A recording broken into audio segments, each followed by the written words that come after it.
ঢাকার যাত্রাবাড়ির ডক্টর মাহবুবুর রহমান মোল্লা কলেজের শিক্ষার্থীদের সঙ্গে সরকারি শহীদ সোহরাওয়ার্দী কলেজ ও কবি নজরুল সরকারি কলেজের শিক্ষার্থীরা সংঘর্ষে জড়ায়।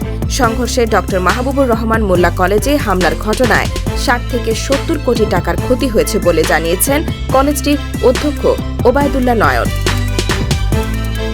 আজ সোমবার বিকেলে সংঘর্ষের পর এক প্রেস ব্রিফিংয়ে তিনি একথা জানান। হামলায় ক্ষয়ক্ষতির বিষয়ে তিনি বলেন, এই ঘটনায় প্রায় ১০০রও বেশি শিক্ষার্থী আহত হয়েছে। শিক্ষার্থীদের সার্টিফিকেট নষ্ট করে দিয়েছে, টাকা পয়সা নিয়ে গেছে, ৩,০০০ ফ্যান নষ্ট করেছে, ২০ থেকে ৩০টি ল্যাপটপ নিয়ে গেছে, ৩০০-র ওপর সিসিটিভি ক্যামেরা নষ্ট করা হয়েছে, ৫টি লিফট নষ্ট করা হয়েছে, ১২তলা ভবনের একটিরও কাজ অবশিষ্ট নেই। আইসিটি ল্যাবের ১০০টির মতো কম্পিউটার নিয়ে গেছে।